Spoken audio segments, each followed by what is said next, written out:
Acautelai-vos dos falsos profetas, que se vos apresentam disfarçados em ovelhas, mas por dentro são lobos roubadores. Pelos seus frutos os conhecereis. Colhem-se porventura uvas dos espinheiros, ou figos dos abrolhos? Assim toda árvore boa produz bons frutos, porém a árvore má produz maus frutos. Não pode a árvore boa produzir frutos maus, nem a árvore má produzir frutos bons. Toda árvore que não produz bom fruto é cortada e lançada ao fogo. Assim, pois, pelos seus frutos os conhecereis. Nem todo o que me diz Senhor, Senhor, entrará no reino dos céus, mas aquele que faz a vontade de meu Pai que está nos céus. Muitos naquele dia hão de dizer-me, Senhor, Senhor, porventura não temos nós profetizado em teu nome? E em teu nome não expelimos demônios? E em teu nome não fizemos muitos milagres? Então lhes direi explicitamente, nunca vos conheci. Apartai-vos de mim, os que praticais a iniquidade. Amém. Crianças, prestem atenção aqui. Ó. Papai, mamãe, tu que é criança para olhar para cá, tá bom? Prestem atenção. Vocês vão desenhar um pregador que nem o pastor aqui, certo? Só que esse pregador, ele está pregando mentira. Está pregando falsidade. Tá bom? E o que é que vocês precisam entender sobre o que vamos ouvir hoje? Preste atenção aqui, tá bom? Nós vamos ouvir, crianças, olha aqui para o tio, ó, que nós não podemos dar ouvidos a pregadores falsos. A pessoas que pregam uma mensagem que não está na Bíblia. Nós precisamos ter muita atenção para a gente não cair na conversa dos falsos profetas. Sabe por quê?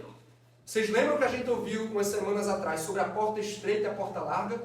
Se a gente ouvir o falso profeta, a gente vai entrar na porta larga. E onde é que a porta larga está levando? Para a destruição.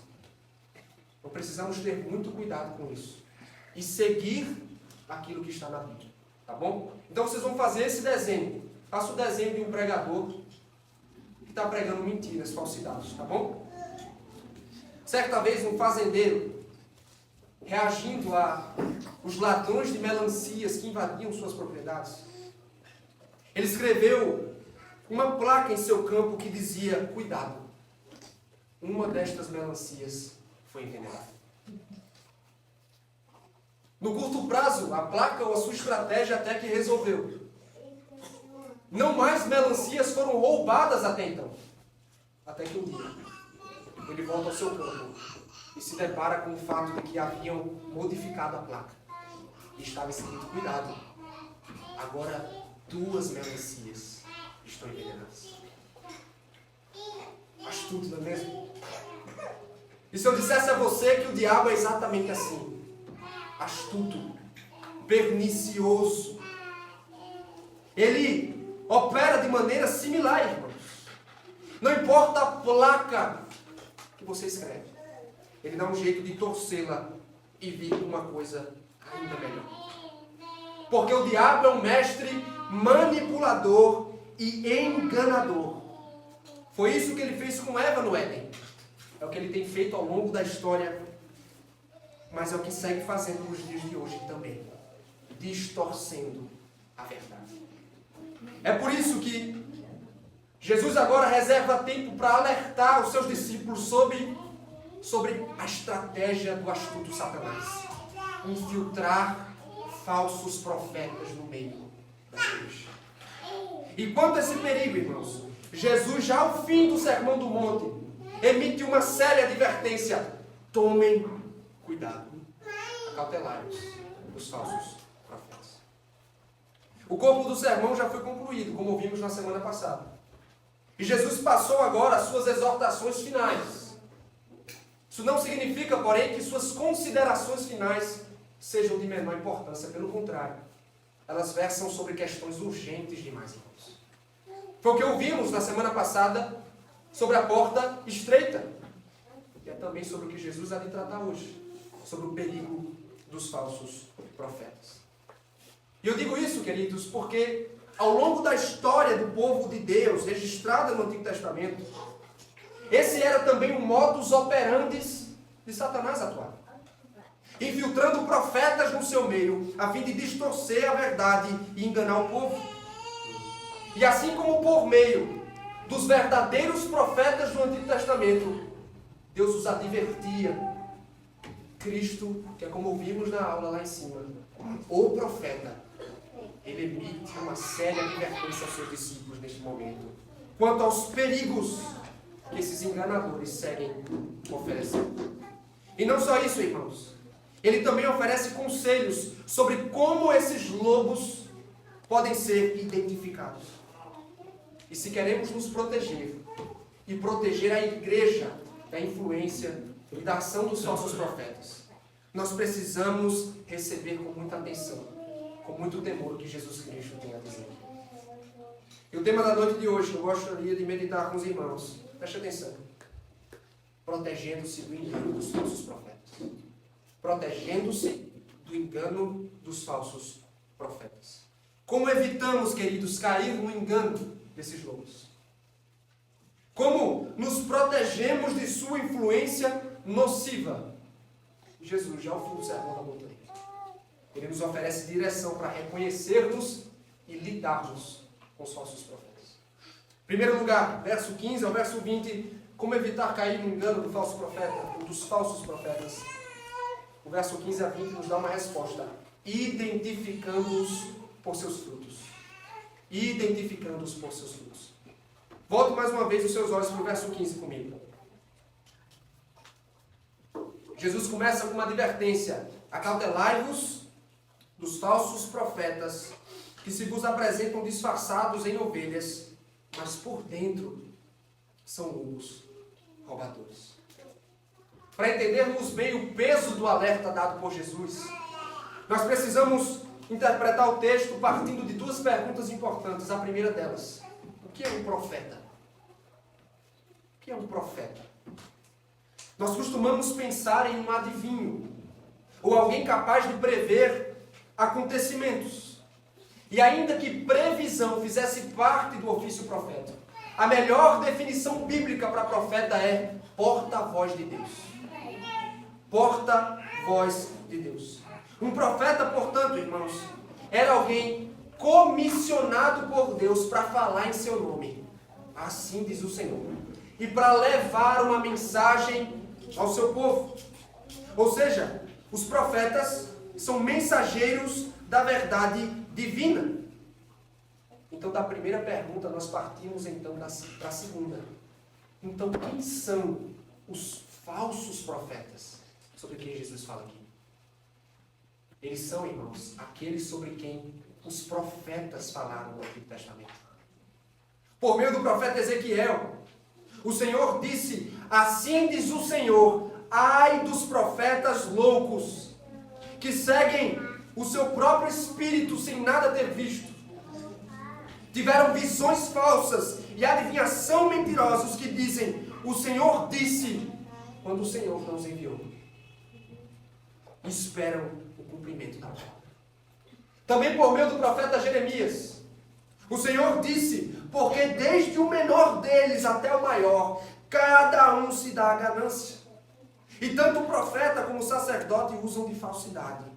Curam superficialmente a ferida do meu povo, dizendo: paz, paz, quando não há paz. Os falsos profetas, irmãos, são os pregadores do caminho largo.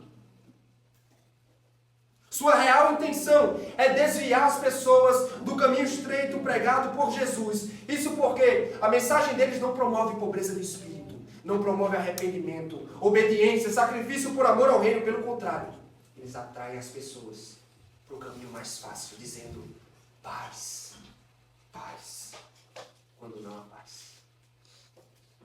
Eles dizem falar em nome de Deus, quando na verdade são agentes do engano, distorcendo a palavra de Deus. Mas como todo bom impostor, eles sabem se misturar, eles sabem se disfarçar.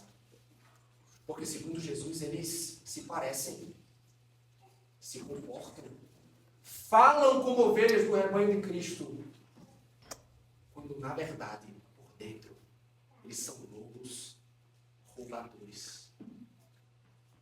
Ou seja, eles são movidos por ganância e malícia. Querem desviar e usar as ovelhas para seu próprio proveito. Esses são os falsos profetas. Lobos roubadores e perigosos. Depois de advertir sobre o perigo, Jesus ensina os discípulos a identificá-los. É o que diz o verso 16 a 19. Acompanhe comigo. Pelos seus frutos os conhecereis. Colhem-se porventura uvas dos espinheiros ou figos dos abrolhos? Assim toda árvore boa produz bons frutos. Porém a árvore má produz frutos maus. Não pode a árvore boa produzir frutos maus, nem a árvore má produzir frutos bons. Toda árvore que não produz bom fruto é cortada e lançada ao fogo. Nós podemos cunhar este de o teste dos frutos. O teste dos frutos. De longe, queridos, a uva e os figos podem até ser confundidos com as vagas dos espinheiros e com os cardos dos abrolhos. Mas quanto mais perto, a verdade enfim é revelada. Isto é, eles não conseguem, queridos, esconder-se por trás da máscara por muito tempo. Por quê? Porque só árvores boas produzem bons frutos. Em outras palavras, Jesus está dizendo, é impossível esconder sua real natureza. É impossível esconder-se para sempre. Embora os falsos profetas finjam ser verdadeiros e suas obras pareçam genuínas, cedo ou tarde, o verdadeiro caráter é revelado pelas ações e pelos ensinos, ou seja, a máscara cai. Porque como o reformador João Calvino bem disse, irmãos, não há nada mais difícil do que falsificar a virtude, do que fingir ser bom quando não é. Eles podem se passar como defensores do caminho estreito, mas a sua vida e o seu ensino vão revelar que, na verdade, eles são pregadores e seguem na porta larga em seu caminho espaçoso rumo à destruição. E assim como não se pode esperar bons frutos de uma árvore má, não se pode esperar virtude e piedade desses lobos devoradores. Não se pode esperar tudo isso. E qual é o destino de toda árvore má? Ser cortada e lançada ao fogo da destruição. Então essa é a regra, ou teste para proteger-se e identificar os lobos. Assim, verso 20, pelos frutos os conhecereis. Pelos frutos. Que aplicações, meus irmãos, nós podemos tirar para nós das sérias advertências que Jesus deu aqui? Preste muita atenção. Primeiro, não dê ouvidos aos falsos profetas. Não dê ouvidos aos falsos profetas. Você me pergunta, eles ainda existem? Mas é claro, meu querido. Eles estão por todos os lados. Não é à toa que as palavras de Paulo a Timóteo descrevem o nosso tempo, quando ele disse, pois haverá um tempo em que não suportarão a sã doutrina. Pelo contrário, cercar-se-ão de mestres segundo as suas próprias cobiças, como que sentindo coceira nos ouvidos. Por seus frutos, irmãos, ou seja, por suas ações e seu caráter, já fica muito claro a sua real identidade. Porque esses falsos profetas, por mais que se esforcem para manter uma aparência de piedade, cedo ou tarde, sua real identidade é revelada. Eles tentam parecer piedosos, mas eles têm um estilo de vida ostentador. Uma vida cheia de escândalos, pecados encobertos. Eles são abusadores e aproveitadores do rebanho. Lhes falta humildade, pobreza de espírito, pureza de coração, obediência a Deus. Sua vida, suas ações já os entregam. Mas principalmente, irmãos, o seu ensino. O seu ensino. Isso porque os falsos profetas são pregadores do caminho largo. Eles anunciam um evangelho sem pobreza de espírito, sem arrependimento. Eles causam cócegas nos ouvidos. Eles clamam: paz, paz, você pode ter conforto, prosperidade, bem-estar. Mas anunciam assim um evangelho sem cruz. Eles escondem a cruz, eles escondem o pecado. Esses são os falsos profetas. São mestres com um ensino pernicioso e perigoso para a alma. Por isso eu digo a você, meu querido irmão, tenha cuidado com aqueles a quem você ouve. Seja seletivo com quem você empresta os ouvidos. Não ceda. Muitas pessoas, muitos cristãos cedem a um ecumenismo perigoso. Ah, não importa, desde que fulano esteja falando de Jesus. Não é assim. Porque o falso profeta, ele também fala de Jesus. Então eu advirto, tenha cuidado com o falso evangelho das seitas, ditas seitas cristãs. O falso evangelho dos testemunhos de Jeová. O falso evangelho dos adventistas e de todas essas demais seitas. Não dê ouvidos aos papistas da internet que desejam atraí-lo para a idolatria, para a perversão da fé em nome de Jesus. Não dê ouvidos aos lobos devoradores das igrejas neopentecostais. Prometem bênçãos e mais bênçãos em nome de Jesus, clamam paz, paz. Mas são falsos profetas e lobos devoradores. Não empreste os seus ouvidos, meu querido, aos pregadores moderninhos de hoje em dia, que falam o que as pessoas querem ouvir, mas não o que elas precisam ouvir.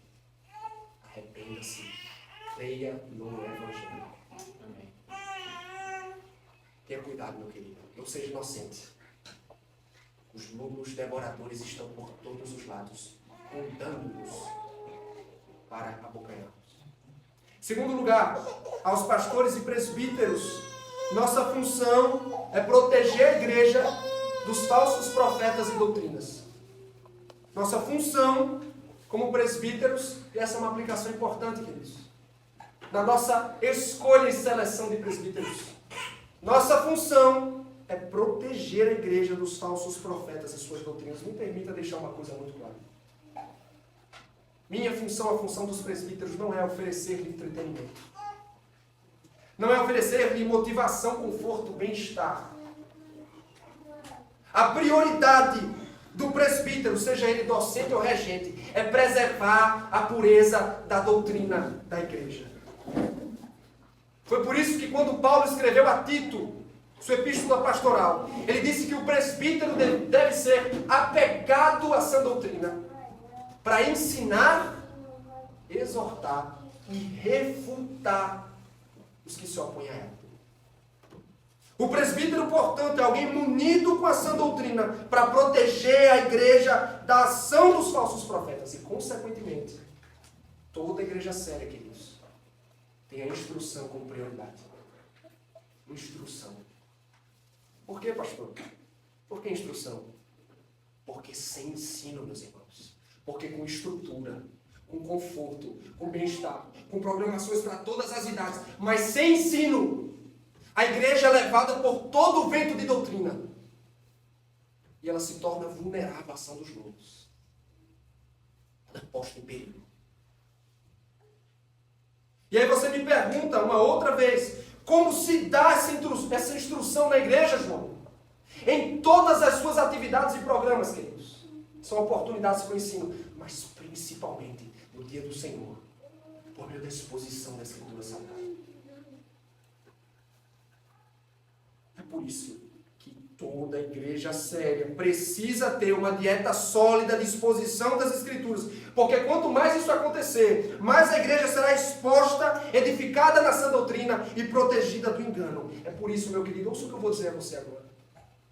É por isso que você não pode se ausentar do culto.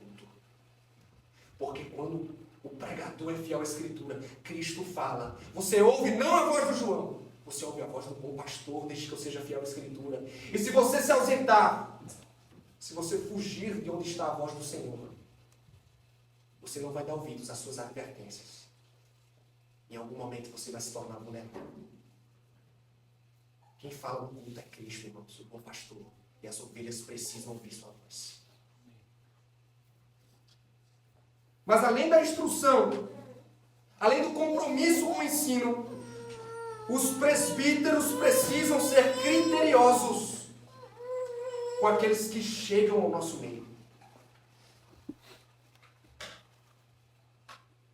Não é um negócio solto, meus irmãos. Precisa existir critério e seletividade. Por quê? Porque essa é a estratégia de Satanás. Ele infiltra pessoas no nosso meio, que começa a semear ensino nocivo, a gerar divisão, contenda, colocando em risco a unidade da igreja. O que é que os presbíteros precisam fazer? Ser amistosos, tolerantes, procrastinadores? De modo nenhum. Eles precisam resguardar a confessionalidade da igreja e expulsar. Não é dizer assim, meu amiguinho, se você... Não. É expulsar aquele que semeia o erro. Não se é tolerante com erro, falsidade e heresia dentro da igreja. E se nós, como líderes da igreja, falhamos em protegê-la da influência nociva dos lobos, queridos, somos dignos de juízo, da disciplina de Deus. Em terceiro e último lugar, aplicação nesse ponto. Você precisa se certificar, meu querido, de que seus frutos são bons. Será que você, eu, somos árvores boas que produzem frutos de justiça?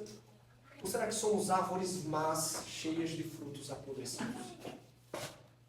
O critério ou o teste dos frutos não deve ser só aplicado aos falsos profetas. Ele segue também como uma regra para comprovar se nossa fé é sincera, se nossa fé é genuína. Como assim? Porque, irmãos, se fomos alcançados pela graça, seremos transformados pela graça. A fé que é operada em nós pelo Espírito é sempre acompanhada e comprovada pelas obras e pelos frutos do Espírito. Diante disso, nós precisamos nos perguntar, meu querido, o que Deus mudou no seu caráter? O que Deus mudou no seu caráter? Você experimentou mudança de vida? Você experimentou completa mudança de vida? Você é o mesmo que antes? Quando Martin Lloyd Jones ele iniciou seu ministério de pregação no país de Gales, ele simplesmente anunciava um evangelho puro e simples, mas um evangelho poderoso. E munido desse evangelho simples, o Dr. Martin Lloyd Jones começou a presenciar muitas conversões extraordinárias, de moribundos e pecadores terríveis, dobrando-se a Cristo. Em uma de suas biografias, é registrado que em uma certa tarde, um menino conversava com a sua professora na escola. E ele disse, senhorita, nessa tarde, nós tivemos uma refeição em tanto. Tivemos batata, repolho, pudim de arroz, carne. E o biógrafo faz questão de destacar que aquela família nunca tiveram uma refeição como aquela. E aí depois ele dá a razão, o menino dá a razão. Meu pai foi convertido ao Evangelho. Você sabe o que o pai desse menino fazia com todo o dinheiro? Ele desperdiçava com o vício do alcoolismo, irmãos. E aí quando ele foi alcançado por Cristo, o dinheiro que era gastado com álcool, ele disse assim, meu pai trouxe o dinheiro para casa. E a gente comeu carne, arroz, como nunca comemos antes. Por quê, queridos? Porque o Evangelho transforma o caráter. Ele pega um vagabundo alcoólatra e ele o transforma em um homem de Deus, salvo pela graça. Eu pergunto, será que experimentamos algo do tipo? Será que passamos de árvores apodrecidas, irmãos, com frutos apodrecidos, para uma árvore boa, cheia de frutos de justiça? Porque se você foi alcançado pelo Evangelho, se você é habitado pelo Espírito de Deus, tudo muda. Tudo é transformado. Você torna-se uma nova criatura. O temperamento, as palavras, os relacionamentos, o comportamento, tudo muda. O homem que era antes blasfemo, perverso nas palavras e imundo, ele torna-se alguém com um linguajar puro, piedoso e sábio, um linguajar edificante, aquele que é cheio de pensamentos imorais, sexuais, ele a partir de então passa a ser povoado por pensamentos puros e por uma sexualidade segundo a vontade de Deus. O homem que antes era egoísta torna-se generoso.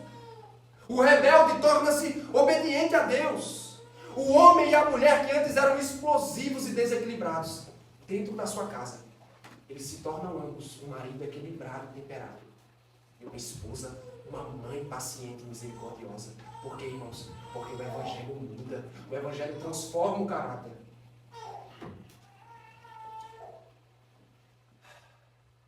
Será que nós podemos testemunhar isso a nosso respeito, irmãos? Será que as pessoas com quem convivemos têm condições de testemunhar isso a nosso respeito? E que não somos mais árvores perversas, mas árvores cheias de frutos de justiça da glória de Deus. Porque se nós fomos mesmos alcançados e transformados, irmãos, é impossível que esses frutos não estejam à mostra. Eles tornam-se visíveis. Pense sobre isso. Se você é uma árvore alcançada, como diz o Salmo 1, plantada junto à corrente de águas, e você não é frutífero para a glória de Deus, você tem que se preocupar.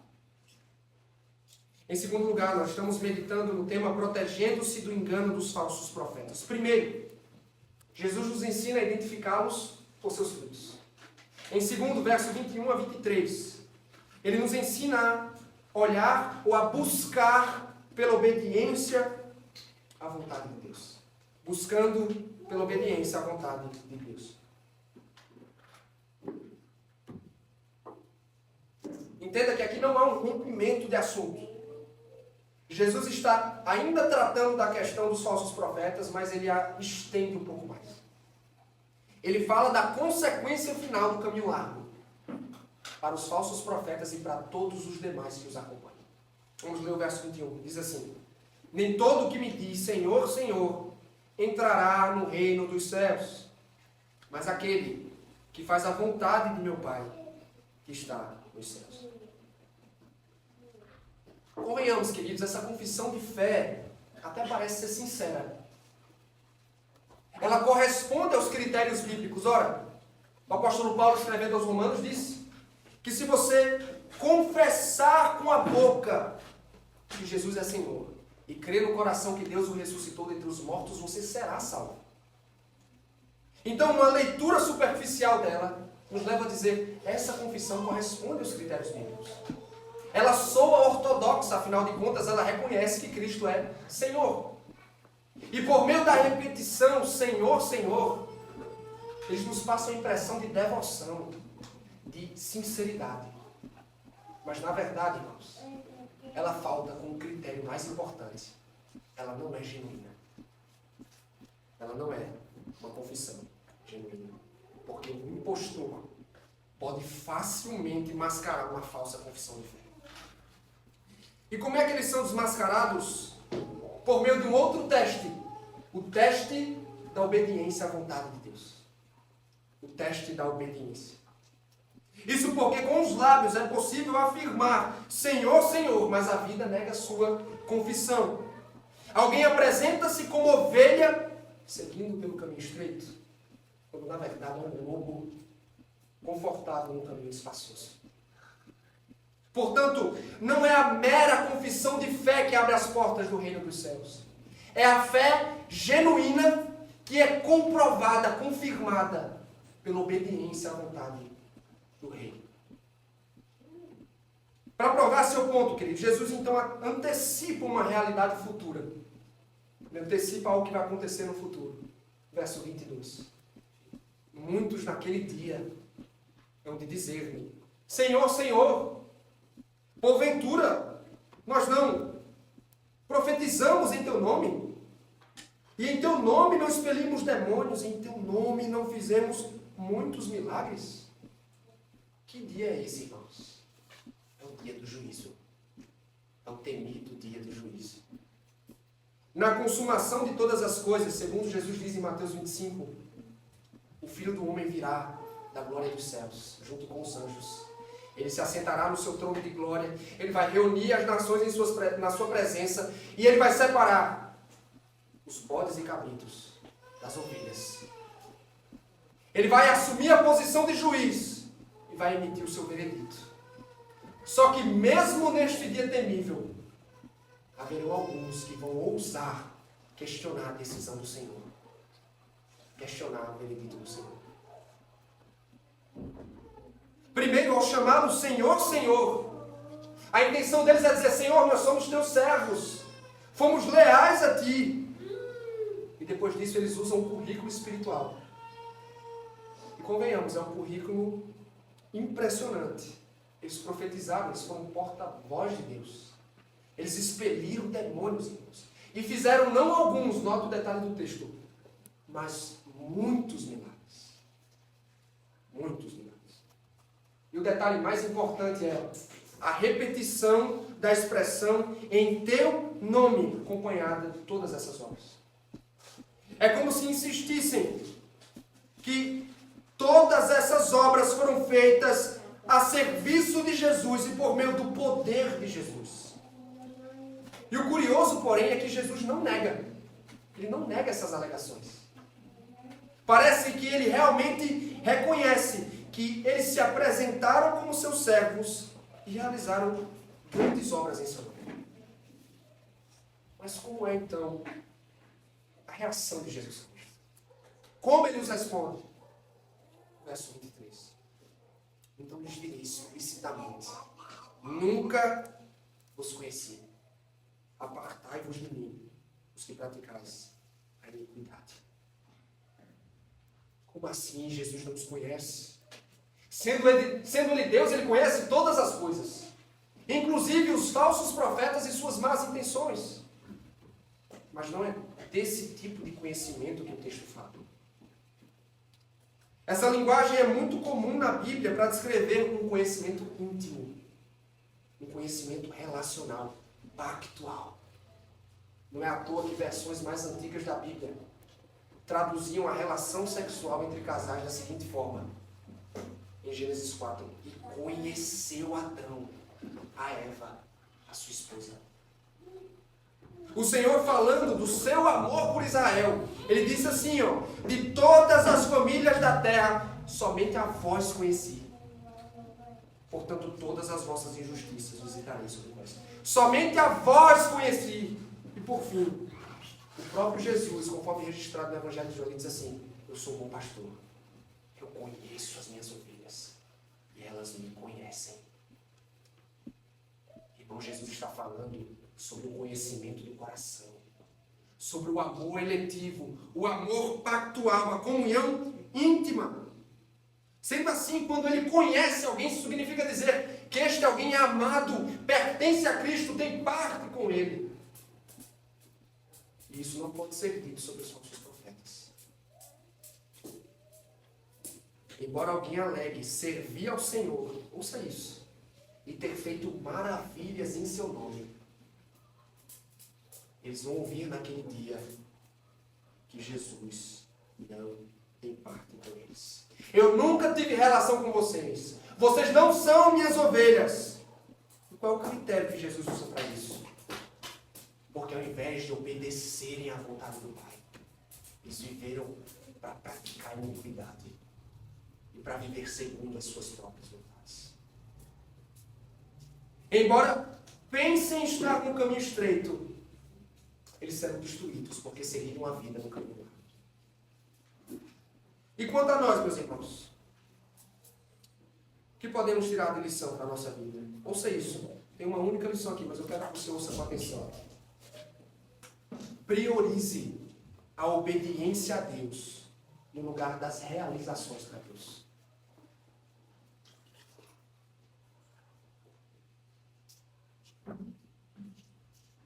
Priorize a obediência a Deus no lugar das realizações para Deus. Há muitos que pensam que essas duas coisas são sinônimos, mas elas não são. E o próprio Jesus deixa isso muito claro aqui, porque há muitos que alegam servi-lo, mas não são conhecidos por ele. E é como costumamos pensar, queridos. quanto mais extraordinário forem os atos de serviço e as experiências espirituais que temos, mais seguros podemos estar de que somos discípulos de Cristo. Será mesmo? O texto, no entanto, nos choca. Jesus, irmãos, não se impressiona com dons espetaculares. Jesus não se impressiona com experiências extraordinárias, de forma que o discípulo não é primeiramente conhecido por suas realizações, pelo que ele faz em nome de Deus, mas sim por sua obediência. Por sua obediência. O critério mais importante, queridos, ouça com atenção, para reconhecer um verdadeiro discípulo é a obediência. Deus se agrada mais de uma espiritualidade constante e obediente do que de uma espiritualidade mágica, mas pontual e constante. Ele tem mais prazer na obediência. Portanto, piedade e obediência são as marcas mais seguras para determinar se alguém pertence a Cristo ou não. Piedade e obediência. Sabendo disso, eu exorto, não viva no auto-engano. Como assim, João? Como assim viver no auto-engano? Há muitos que se sentem seguros pelas razões erradas. Que se confiam nos seus discipulados, ou que confiam os seus discipulados, com base nas marcas erradas, irmãos. O que é que eu quero dizer com isso? Por exemplo, aquele que se apresenta confiantemente como um discípulo de Cristo, apenas porque um dia, diante de toda a igreja, ele fez uma pública profissão de fé. E ele tornou-se parte do corpo. Como é que eu não posso lembrar também daqueles que se confiam demais nas águas do batismo? Eu fui batizado. Ou que participou incontáveis vezes da mesa do Senhor, do pão e do vinho. Aos que garantem, ou que se garantem nos cargos que possuem, os cargos eclesiásticos. Seus atos de serviço dentro da igreja. Ah, mas quantas vezes eu já preguei? Eu já dirigi o culto. Eu liderei reuniões. Participei de deliberações. Eu dei aula para as crianças. Eu falei do evangelho para fulano de tal. Sem contar com aquelas experiências e êxtases espirituais que sentimos. Quando oramos, quando lemos a Bíblia, nós somos tentados a nos apoiar e dizer, ora, esse é um sinal seguro de que eu sou discípulo de Jesus. Sabe o que é trágico, meu querido? É que ainda assim, uma pessoa que tem um currículo como esse, pode chegar naquele dia e ouvir dos lábios do Senhor, eu nunca os conheci. Eu nunca os conheci. Uma pessoa pode ser membro de igreja, professo, batizado, filho de crente, seja como for, e não ser uma ovelha do bom pastor. Você pode ser versado na Bíblia, mas isso não é o mesmo que viver e obedecer o que está na Bíblia.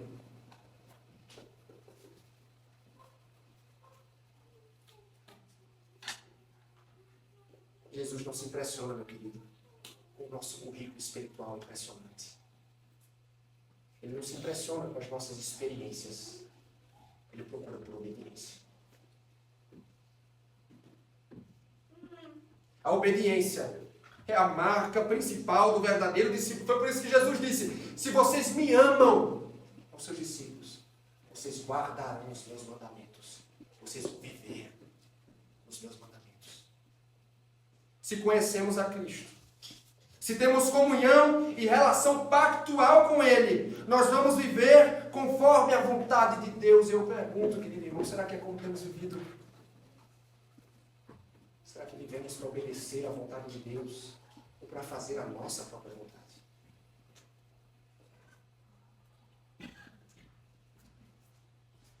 Não adianta, querido, como eu disse, conhecer a Bíblia, mas não obedecer à vontade da Bíblia.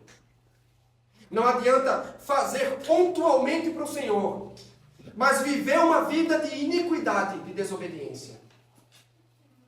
Estes não são verdadeiros discípulos. Porque alguém que foi salvo, que foi incluído no reino dos céus pela graça de Deus, nunca mais vai viver em função de sua própria vontade. Não é mais o que eu quero, como vimos semana passada. É o que Deus quer. Como posso obedecer à vontade de Deus? Será que essa é a nossa grande preocupação desde que fomos alcançados, se fomos alcançados? Como posso honrar e obedecer a Deus na minha vida? Como é que eu posso fazer Deus glorificado por meio da minha vida de conformidade com a sua bendita vontade? Porque, querido, se formos salvos pela graça, seremos fortalecidos pela graça. E o discípulo vai se dedicar para obedecer a Deus em todas as áreas. Ele vai olhar para o Senhor e vai dizer: Deus, qual é a vontade de Deus para a minha família? Ele vai empenhar-se em viver nela. Qual é a vontade de Deus para o trabalho, para os relacionamentos, para o envolvimento com o mundo, na luta contra o pecado, seja o que for. Ele é alguém agora empenhado a não mais fazer a sua vontade, fazer a vontade de Deus. Ele é alguém que ora e pratica a oração, a terceira petição do Pai Nosso: seja feita a tua vontade.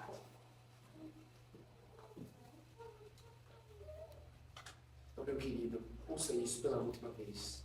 Obediência é a marca mais confiável de que a nossa fé é genuína. É a marca mais confiável. Se não obedecemos, temos muito com o que nos preocupar. Temos muito com o que nos preocupar. Fuja, portanto, de um cristianismo nominal, que faz pontualmente, mas viva uma vida de obediência, viva para Cristo. Confirme o seu discipulado com obediência, porque são os obedientes que naquele dia vão ouvir, não nunca vos conheci, mas vão ouvir: servo bom e fiel, eis o reino que vos foi preparado desde antes da fundação do mundo. Nós não somos salvos pela obediência, queridos. Não é o esforço que conquista vaga no reino dos céus. Mas como temos insistido ao longo do Sermão do Monte, Jesus já deixou muito claro: a porta estreita é a porta da graça. Mas quando entramos pela graça, nos empenhamos a ser fiéis e obedientes a Deus. Não para conquistar a salvação, mas porque já fomos conquistados por Deus, pela sua graça. O diabo é tão astuto quanto o ladrão de melancias mencionado no início do sermão. Ele é mestre, manipulador, é enganador.